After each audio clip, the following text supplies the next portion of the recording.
Welcome to the bird media. నేను మీ Pawan Krishnamurthy.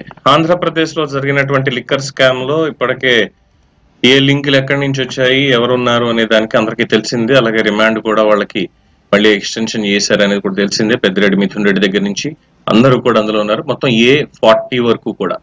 So దీంట్లో ఇంకా అరెస్ట్ కావాల్సినటువంటి వాళ్ళు ఉన్నారు. ఇంకా ముందు ముందు పేర్లు ఇందులో చేర్చబడేటువంటి వాళ్ళు కూడా ఉన్నారు. చాలా క్లియర్ గా సిటీ దాని మీద పనిచేస్తుంది. అయితే దీంట్లో మొన్న పట్టుబడినటువంటి వెంకటేష్ నాయుడు, చెవిరెడ్డి భాస్కర్ రెడ్డి ప్రధాన అనుచరుడుగా ఉన్నటువంటి వెంకటేష్ నాయుడు పవర్ బ్రోకర్ గా ఎలా ఎదిగాడు ఏంటి అనేటువంటి విషయాలన్నీ కూడా గతంలో మనం చూడడం జరిగింది. సరే అయ్యింది. ఇప్పుడు ఏమవుతుంది దీంట్లో ఈ విచారణకు సంబంధించి అంటే సేమ్ యాజ్ లిక్కర్ కేసులో ఈ జగన్మోహన్ రెడ్డి గారు అక్రమాస్తుల కేసులో ఏదైతే స్ట్రాటజీ ఫాలో అవుతూ వస్తున్నారో అదే స్ట్రాటజీని కూడా దీంట్లో ఇక ఫాలో అవ్వబోతున్నారు అన్నటువంటిది ఒక పిటిషన్ ద్వారా తెలిసింది. ఏంటి ఆ స్ట్రాటజీ? ముందుగా ఏం చేశారు వీళ్ళు అనేది చూస్తే అందినటువంటి వార్త ప్రకారం మనకి సిట్ ఏది కూడా లీక్ చేయకుండా నా భర్త ఫోన్ లో ఉన్నటువంటి సమాచారాన్ని సిట్ లీక్ చేయకుండా అడ్డుకోండి. మద్యం కేసు నిందితుడు వెంకటేష్ నాయుడు భార్య వాద్యం వేసింది. అంటే మనం చూసాం వెంకటేష్ నాయుడు ఫోన్ నుంచి రిట్రైవ్ చేసి డబ్బుల కట్టలు లెక్క పెడుతున్నటువంటిది ఏదైతే ఉందో, డబ్బుల కట్టలు లెక్క పెడుతుంది ఏదైతే ఉందో ఆ వీడియో అనేది బయటకు వచ్చింది. సో బయటకు వచ్చిన తర్వాత ఎస్టాబ్లిష్ అయింది. 35 కోట్లు దాంట్లో దొరికింది. వాళ్ళు లెక్క పెట్టుకున్న దాంట్లో 11 కోట్లకు సంబంధించి ఆల్రెడీ రాజకేశ్వర రెడ్డి దాదాపుగా 4 పిటిషన్లు వేశాడు. దాన్ని సేఫ్ హౌస్ లో పెట్టించండి, బ్యాంక్ లో పెట్టించినా కానీ విడిగా పెట్టించండి, ఫోటోగ్రఫీ మొత్తం చేయాలి దాన్ని, ఆ నోట్స్ ని, అలాగే అందులో ఉన్నటువంటి సీరియల్ నెంబర్స్ ఏవైతే ఉన్నాయో నోట్ల మీద ఉన్న సీరియల్ నెంబర్స్ ని రిజర్వ్ బ్యాంక్ ఆఫ్ ఇండియా పంపించి వాళ్ళతో వెరిఫై చేయించండి. 2024లో జరిగింది అంటున్నారు కదా, దానికంటే ముందు ప్రింట్ అయినటువంటి నోట్ల లేదు తర్వాత ప్రింట్ అయినటువంటి నోట్ల సిట్ వాళ్ళే తీసుకెళ్లి అవన్నీ కూడా శంషాబాద్ దగ్గర ఉన్నటువంటి ఆ గెస్ట్ హౌస్ లోనో ఆ ఫామ్ హౌస్ లోనో వాళ్లే అది పెట్టడం జరిగింది. మా మీద కుట్ర జరుగుతోంది, ఇది ఆయన చెప్పినటువంటిది. 4 పిటిషన్లు దీని మీదే వేశాడు. సరే అయ్యింది. ఇప్పుడు వెంకటేష్ నాయుడు భార్య వంతు వచ్చింది. వాళ్ళ కుటుంబ సభ్యులందరూ కూడా గ్యాదర్ అయిపోయారు. గ్యాదర్ అయి చక్కగా ఏంటి ఆలోచించి ఏం చేయాలి, జగన్మోహన్ రెడ్డి గారి అక్రమాస్తుల కేసులో ఎన్ఫోర్స్మెంట్ డైరెక్టరేట్ అలాగే సిబిఐ పెట్టినటువంటి కేసుల్లో ఇప్పటికీ కూడా విచారణ ఎందుకు ఇంకా కొనసాగుతూ వస్తోంది?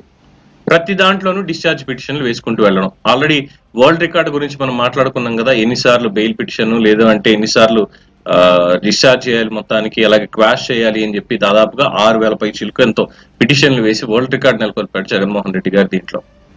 అది గతంలో మనం మాట్లాడుకుంటే. అలాగే ఇప్పుడు దీంట్లో వరుసగా ఒక్కొక్క నిందితుడికి సంబంధించి, ఎందుకంటే మొన్న కూడా మనం అనుకున్నాం బిగ్ బాస్ వీడియోలు ఉన్నాయేమో, బిగ్ బాస్ వీడియోలు వెంకటేష్ నాయుడు ఫోన్ లో ఉన్నాయి, అవి కూడా బయటకు వచ్చేటువంటి అవకాశం ఉంది అని మనం అనుమానపడ్డాం. సో ఆ అనుమానం నిజమే అనేటువంటి విధంగా ఇప్పుడు ఈ వాద్యం ఉంది అనడంలో ఎటువంటి అతిశయోక్తి లేదు. సో 34వ నిందితుడు అయినటువంటి వెంకటేష్ నాయుడు భార్య వాసిరెడ్డి మహిత హైకోర్టులో వాద్యం వేసి మీడియా ట్రయల్ నిర్వహిస్తూ న్యాయ విచారణ ప్రక్రియలో జోక్యం చేసుకుంటున్నారు అన్నారు. ఇది కాదా జోక్?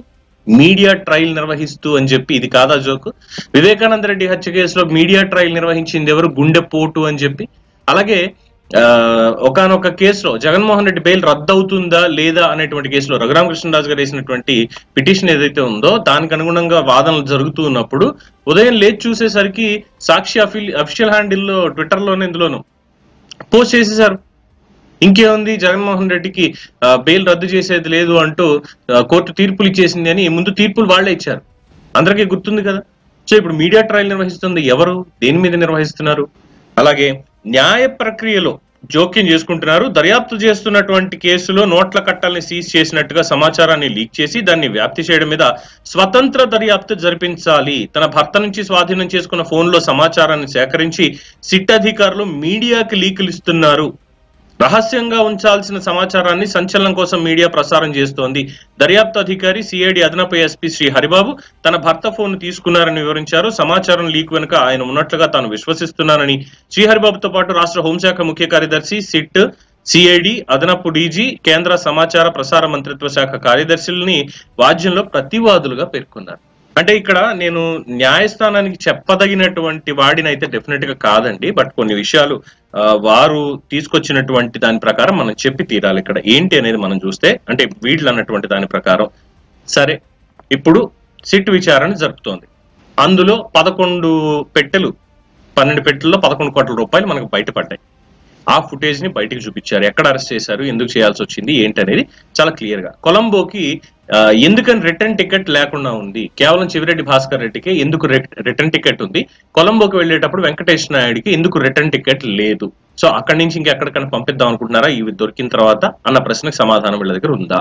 రెండోది, వీళ్ళకి సంబంధించి వెంకటేష్ నాయుడు లేదు చివిరెడ్డి భాస్కర్ రెడ్డి అంటే వైసీపీ నేతలే ఉన్నారు కాబట్టి వైసీపీ నేతలకి సంబంధించినటువంటి వారు నడిపిస్తున్నటువంటి వెనకాల ఉండి యాజమాన్యాలు వేరైనప్పటికీ కూడా వారు వెనకాల ఉండి నడిపిస్తున్నటువంటి వాళ్ళకి ప్రోగా ఉన్నటువంటి మీడియా హౌసెస్ కానీ యూట్యూబ్ ఛానల్స్ కానీ పేపర్లు కానీ వీటన్నిటిలో కూడా వాళ్ళు చేస్తున్న దాన్ని ఏమంటారు, మీడియా ట్రైలా కాదా? కేసు విచారణలో ఉంది, విచారణలో ఉన్నప్పుడు దానికి సంబంధించి ఏ ఒక్క వార్త కూడా బయటికి రాకూడదు, ఏ ఒక్క ఫోటో కూడా బయటికి రాకూడదు అన్నప్పుడు మరి వాళ్ళు చేస్తున్నటువంటిది ఏంటి? తప్పుడు ప్రచారం చేస్తూ అబద్ధ ప్రచారం చేస్తూ ప్రజల్లోకి ఒక స్కామ్ కి సంబంధించినటువంటి దాన్ని డైల్యూట్ చేసి ప్రభుత్వం మీద మచ్చపడేలాగా ప్రభుత్వమే తప్పు చేసింది అనేలాగా ఎస్టాబ్లిష్ చేస్తూ నేరం చేసినటువంటి వాళ్ళు చేస్తున్నటువంటి మీడియా ట్రయల్ మీద న్యాయస్థానాలు చర్యలు తీసుకోవా? ఎందుకని తీసుకోలేకపోతున్నాం ఇప్పటిదాకా అనేది ఒక ప్రశ్న ఉత్పన్నమవుతుంది. అలాగే ఇక్కడ ఏకంగా పోలీసుల పేర్లు చెప్పి ఎవరు ఫోన్ స్వాధీనం చేసుకున్నారు, సిట్ అధికారి శ్రీ హరిబాబు స్వాధీనం చేసుకున్నాడు అక్కడ అరెస్ట్ చేసినప్పుడు. అయిన తర్వాత సిట్ బృందంలో ఎంతమంది ఉన్నారు, ఇంకా సిట్ బృందంలో ఉన్నటువంటి వాళ్ళు ఎంతమంది ఉన్నారు, అలాగే ఐటీ ఎక్స్పర్ట్స్ ఎవరైతే ఆ ఫోన్ లో ఉన్నటువంటి మెసేజ్ ని రిట్రైవ్ చేసినటువంటి వాళ్ళు ఎవరున్నారు, అందులో ఎవరి దగ్గర నుంచి ఇది బయటకు వచ్చి ఉండొచ్చు? లేదు, సిట్టే రిలీజ్ చేసిందండి. ఎందుకు అంటే ఆ 11 కోట్ల రూపాయలు ఏవైతే ఉన్నాయో ఈ 11 కోట్లు సిట్ వాళ్లే తీసుకెళ్లి పెట్టారు అక్కడ చంద్రబాబు ఆదేశాలతోటి అని అన్నప్పుడు ఆ 11 కోట్లతో మాకు సంబంధం లేదమ్మా, మీ ఆయనకే సంబంధం ఉంది, లేదు చివిరెడ్డి భాస్కర్ రెడ్డికి సంబంధం ఉంది, లిక్కర్ స్కామ్ లో ఉన్నటువంటి వాళ్ళకి సంబంధం ఉంది అని ప్రూవ్ చేసే విధంగా ప్రజలకు ఎలా తెలియచేయాలి, ఎప్పుడు తెలియచేయాలి? అందుకే కదా వీడియోని రిలీజ్ చేశారు, ఇదిగో వచ్చింది వీడియో అని చెప్పి. తప్పేముంది దాంట్లో? దీన్ని న్యాయస్థానం వాళ్ళు ఎలా పరిగణలోకి తీసుకున్నారో నాకు అర్థం కాదు. అవన్నీ సీక్రెట్ గా ఉంచాలి. వాళ్ళ వ్యక్తిగత జీవితానికి సంబంధించిన ఫోటోలు కానీ లేదంటే వీడియోలు కానీ ఏమన్నా ఉన్నాయి అంటే వాటిని నిజంగానే సీక్రెట్ గానే ఉంచాలి. వాటికి ఈ కేసుకి ఎటువంటి సంబంధం లేదు. కానీ జగన్మోహన్ రెడ్డి తోటి ఉన్నది కావచ్చు, వైసీపీ నేతలతో ఉన్నటువంటివి కావచ్చు, అలాగే మిగతా నేతలతో ఉన్నటువంటిది కావచ్చు. ఎందుకంటే లిక్కర్ స్కామ్ అనేది కేవలం ఏపీకి సంబంధించింది మాత్రమే కాదండి, త్వరలో ఇది తమిళనాడుకు కూడా పాకబోతోంది. తమిళనాడు లింకులు కూడా దీంట్లో బయటపడబోతున్నాయి. సిట్ వాళ్ళు ఆ ప్రయత్నమే చేస్తున్నారు అక్కడ. కర్ణాటక తర్వాత తెలంగాణ, ఢిల్లీ లిక్కర్ స్కామ్, దానికి దీనికి ఉన్నటువంటి లింకులు ఇవన్నీ కూడా ఎస్టాబ్లిష్ అవుతాయి. ఇదేం మనం అనుకునేటట్టు ఆంధ్రప్రదేశ్ లో ఏదో కల్తీ మద్యాన్ని తీసుకొచ్చి ఇక్కడ అమ్మేశారు, క్యాష్ మాత్రమే తీసుకున్నారు తప్పితే ఏం లేదు. అట్లీస్ట్ ఇంకా తెలంగాణలోను ఢిల్లీలోను అన్ని చోట్ల కూడా క్యాష్ పేమెంట్లు మాత్రమే కాకుండా డిజిటల్ పేమెంట్లు కూడా ఉన్నాయి. సో అక్కడే ఉంటుందిలే అనుకుంటాం. కానీ ఇదంతా కూడా ఒక చైన్ ఆఫ్ సర్కిల్లో తిరుగుతున్నటువంటి మ్యాటర్. దీంట్లో పెద్ద పెద్ద తలకాయలు కూడా బయటకు వచ్చేటువంటి అవకాశం త్వరలోనే ఉంది. ఈ ఏపీ లిక్కర్ స్కామ్ మేబీ మన దగ్గర వరకు కొద్ది పరిధి మాత్రమే, బట్ ఇది మిగతాదంతా కూడా మెల్లమెల్లగా లింకులన్నీ బయటకు వస్తే అప్పుడు కొంతమందికి కోసాలు కదులుతాయి. అందులో ఎటువంటి అభ్యంతరం లేదు. అయితే ఇక్కడ వీరంటున్నట్టుగా మీడియా ప్రసారం చేస్తుంది. మరి వాళ్ళు చేసినటువంటిది ఏంటి? చంద్రబాబు నాయుడిని అరెస్ట్ చేసి జైల్లో పెడితే ఏకంగా ఎవరో వ్యాపారికి పెన్ కెమెరా ఇచ్చి పంపించారు. ఒక విఐపి, జెడ్+ కేటగిరీ సెక్యూరిటీ, మాజీ ముఖ్యమంత్రి, 3 సార్లు ముఖ్యమంత్రిగా చేసినటువంటి వ్యక్తి, అప్పటికే ప్రతిపక్ష నేతగా ఉన్నటువంటి వ్యక్తి, అలాంటి వ్యక్తి బ్యారక్ దగ్గరికి అరెస్ట్ చేసినప్పుడు పెన్ కెమెరాతో పంపిస్తారా? దాన్ని ఇక్కడ వీళ్ళు సమర్థించుకోవడం. మరి ఇక్కడ ఏమనాలి? వీళ్ళు ఇలాగే ఇక సేమ్ జగన్మోహన్ రెడ్డి గారి అక్రమాస్తుల కేసులో కూడా నాకేం సంబంధం లేదని చనిపోయిన రాజశేఖర రెడ్డి పేరుని ఎఫ్ఐఆర్ లో పెట్టించిన దగ్గర నుంచి మిగతా అన్ని వివరాలు కూడా చూసాం. ఎవరెవరికి అందులో బాటాలు ఉన్నాయి, ఎవరెవరు ఏం చేశారు, ఏ కంపెనీ వాళ్ళు భారతదేశం మీద పరువు నష్టం దావా వేస్తానని చెప్పారు, ఇవన్నీ కూడా. మరి వాటిని గురించి అప్పుడు జరిగింది ఏంటి? మీడియా ట్రయల్ కాదా? వీళ్ళు చేస్తేనేమో ఇంకోటి, వేరే వాళ్ళు చేస్తే ఇంకోటి. ఎందుకు వచ్చిన మాటలు ఇవి? సో గౌరవ న్యాయస్థానానికి నా అప్పీల్ ఏంటంటే, అంటే మీడియాలో కూర్చొని మాట్లాడితే వాళ్ళకి తెలుస్తాయి లేదా నాకైతే తెలియదు, బట్ ప్రజలకు తెలుసుకోవాలి కాబట్టి న్యాయస్థానం వాళ్ళు ఇక్కడ ఈ విషయంలో చేయాల్సింది వాళ్ళ డిస్క్రిప్షన్ తోటే. మనం ఏదో మాట్లాడుతున్నాం కాదు, వాళ్ళ డిస్క్రిప్షన్ తోటి ఏంటంటే, అయ్యా ఏదైతే సిట్ విచారణ జరుగుతుందో, విచారణ జరుగుతున్నటువంటి నేపథ్యంలో విచారణాధికారుల మీదనే వీళ్ళు ఇటువంటి అభాండాలన్నీ వేస్తున్నారు, వీళ్ళు ఇదిగో ఇదంతా తప్పు ఫ్యాబ్రికేటెడ్ అన్న వీళ్ళే మీడియా ట్రయల్ చేస్తున్నారు కాబట్టి వాళ్ళని కూడా నోరు మూసుకోమని ఉండండి, బయటకు వెళ్ళనివ్వకుండా. అప్పుడు సిట్ వాళ్ళు ఏం చేయాలో వాళ్ళు చేస్తారు. వాళ్ళ మీద బురద వేస్తామంటే వాళ్ళు ఎందుకు ఊరుకుంటారు?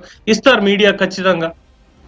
ఇప్పుడు మిగతా ఛానల్స్ కి అంటే ఏ ఛానల్స్ అనేది మీకు తెలుసు, నేను మాట్లాడను యాజ్ అ మీడియా పర్సన్ కింద నేను ఇక్కడ మాట్లాడకూడదు. కాబట్టి ఏ ఛానళ్లలో ఆ వీడియో ఒకవేళ ఏది మన వెంకటేష్ నాయుడు లెక్క పెడుతున్నటువంటి వీడియో ఏదైతే ఉందో ఆ ఛానల్స్ లో వెయ్యరు, పబ్లిక్ కి చూపించరు, వాళ్ళ యూట్యూబ్ ఛానల్స్ లో అవి చూపించరు, మిగతా వాళ్ళు చూపిస్తారు. వాళ్ళ దాంట్లో చూపించేటువంటిది ఏంటి, ఆ మీడియాలోను ఆ పేపర్లో చూపించేటువంటిది ఏంటి, ఈ 11 కోట్ల రూపాయలు లెక్క తేల్చండి, ఈ 11 కోట్లు సిట్ వాళ్లే తీసుకొచ్చారు, చంద్రబాబు ఎక్కడో అక్కడ మేనేజ్ చేసి తీసుకొచ్చి ఇచ్చి అక్కడ ఫామ్ హౌస్ లో పెట్టించాడు, ఆ తీగల ఉపేందర్ రెడ్డిను ఇంకొక ఆయన మొత్తం యువి పేర్లు ఉన్నాయి కదా ఇద్దరికి కూడా, వాళ్ళిద్దరితో డిజిటల్ రాజకేశ్ రెడ్డి నడిపించినప్పటికీ ఆయన తీగల కృష్ణారెడ్డికి బంధువు కాబట్టి, తీగల కృష్ణారెడ్డి గతంలోనే తెలుగుదేశం పార్టీలో పనిచేశాడు కాబట్టి, హైదరాబాద్ మేయర్ గా పనిచేశాడు కాబట్టి వాళ్ళకి సంబంధించిందే ఇదంతా, తెలుగుదేశం పార్టీయే చేయించింది. కానీ వీళ్ళు ఇక్కడ మర్చిపోతారు ఏంటంటే తీగల కృష్ణారెడ్డి గారు బీఆర్ఎస్ పార్టీ నేత అని.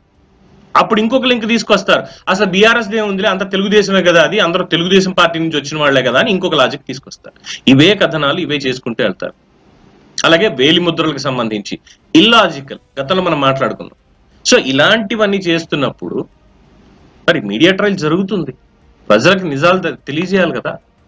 అబద్ధాలు చెప్పడానికి ఏమీ లేనటువంటి ఒక కేసులో, స్కిల్ డెవలప్మెంట్ కేసులో ఏమీ లేనటువంటి దాంట్లో, ఎవరి పాత్ర లేనటువంటి దాంట్లో వెళ్ళి సిఐడి సంజయ్ కావచ్చు, అలాగే అప్పుడు అడ్వకేట్ జనరల్ గా, అడిషనల్ అడ్వకేట్ జనరల్ గా పనిచేసినటువంటి పొన్నవోలు సుధాకర్ రెడ్డి, వీళ్ళిద్దరూ ఢిల్లీ లెవెల్లో వెళ్ళి ప్రెస్ మీట్లు పెట్టారు నిబంధనలకి విరుద్ధంగా.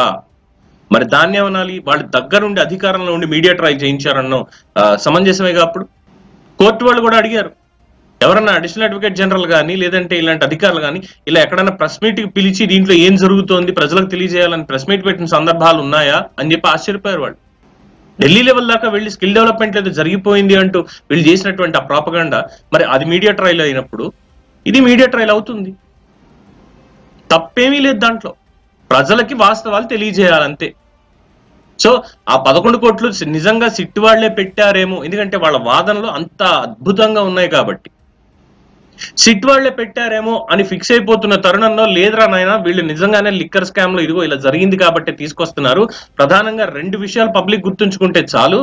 ఒకటేమో మన దగ్గర డబ్బులు మాత్రమే తీసుకున్నారు, డిజిటల్ పేమెంట్లు తీసుకోలేదు, క్యాష్ మాత్రమే కలెక్ట్ చేశారు, ఈ డబ్బులు మరి ఎక్కడికి తీసుకెళ్లారు, ఏం చేశారో వాళ్ళు లెక్క చెప్పుకోవాలి, ఏ బ్యాంకుల్లో ఎంత వేసారో, ఆదాయం ఎంత చూపించారో, ఎంత అమ్మారో అనేది దాని మీద ఒకటైతే, రెండోది వచ్చేసి మనకి కల్తీ మద్యాన్ని రా నాయన అమ్మింది, దానివల్ల మన వాళ్ళు ఎంతమంది చచ్చిపోయారో, ఇంత నీచపు పని చేసి దీంట్లో ఈ రోజు వీళ్ళు బయటపడుతుంటే ఇప్పుడు వచ్చి కేసుని కొనసాగించడం కోసం అని చెప్పి సీక్రెట్ గా ఉంచండి, మీడియా ట్రయల్స్ చేయొద్దు అంటే ఏకంగా ఎక్కడ దాకా, ప్రసార మంత్రిత్వ శాఖ కార్యదర్శికి కూడా, కేంద్ర సమాచార ప్రసార మంత్రిత్వ శాఖ ఒక్కసారి వీళ్ళు గనక రంగంలోకి దిగారంటే, గతంలో ఒక ఛానల్ మీద కోర్టు స్టే ఇచ్చింది, ఛానల్ ని దేశద్రోహానికి పాల్పడుతున్నారు లేదంటే వీళ్ళ వల్ల భారతదేశ సమాచారం విదేశీ శక్తులకు వెళ్ళేటువంటి అవకాశం ఉంది అని చెప్పి చాలా పెద్ద కేసు అది ఒక ఛానల్ కి.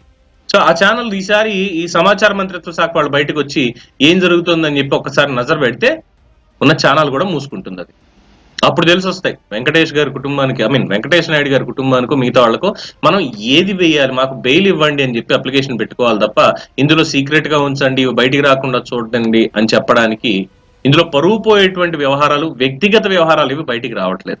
అవి నిజంగా వాటి మీద వేయండి. మా వ్యక్తిగత జీవితానికి సంబంధించినవి, మా కుటుంబ సభ్యులకు సంబంధించినటువంటి ఫోటోలు, మా కుటుంబంలో తీసుకున్నటువంటి వీడియోలు ఏమైనా ఉంటే వాటిని దయచేసి బయటికి రానివ్వకండి అని పిటిషన్ వేసుకుంటే తప్పు లేదు. ఆయన నోట్ల కట్టలు లెక్క పెడుతున్నాడు, డిస్ట్రిబ్యూషన్ చేస్తున్నాడు, ఎక్కడెక్కడో వేరే విదేశాలకు వెళ్ళి అక్కడ డీలింగ్ సెట్ చేశాడు, ఇలాంటి వీడియోలు ఉన్నాయంటే దీనికి సాక్ష్యాధారాలుగా బయటికి ఖచ్చితంగా వస్తాయి వీళ్ళు చేసినటువంటి తప్పుడు ప్రచారానికి. సో ఆ విధంగా జగన్మోహన్ రెడ్డి గారి క్విడ్ ప్రోకో కేసులో డిశ్చార్జ్ పిటిషన్లు అన్నిట్లో కూడా వేస్తూ ఇన్ని నాళ్ల పాటు సాగదీసుకుంటూ వచ్చారు. కాబట్టి ఇక లిక్కర్ స్కామ్ లో కూడా ఇదే విధంగా చేసుకుంటూ వెళ్దాము, కొన్ని రోజులు ఆగితే అలాగ బెయిల్ వచ్చేస్తుంది, కోర్టు ఇస్తుంది కండిషనల్ బెయిల్, ఇంకోటో వచ్చేసిన తర్వాత మన ఇష్టం మందలే అని చెప్పి ఇప్పుడు ఈ పిటిషన్లు వేసుకుంటూ వెళ్తున్నారు. ఇది జరుగుతున్నటువంటిది. మరి ప్రభుత్వం ఏం చేస్తుంది, ప్రభుత్వం బాధ్యత ఏంటి అనేది ఒకసారి వాళ్ళకి చొరకంటించి మరి తెలుసుకోవాల్సిందే. దీని మీద మీ అభిప్రాయాన్ని కామెంట్స్ రూపంలో తెలియజేయండి. చూస్తూనే ఉండండి ది బర్డ్ మీడియా. ఈ వీడియో కనుక మీకు నచ్చినట్టయితే లైక్ చేయండి, షేర్ చేయండి, సబ్స్క్రైబ్ చేయండి, అలాగే పక్కనే ఉన్న బెల్ ఐకాన్ ని క్లిక్ చేయండి.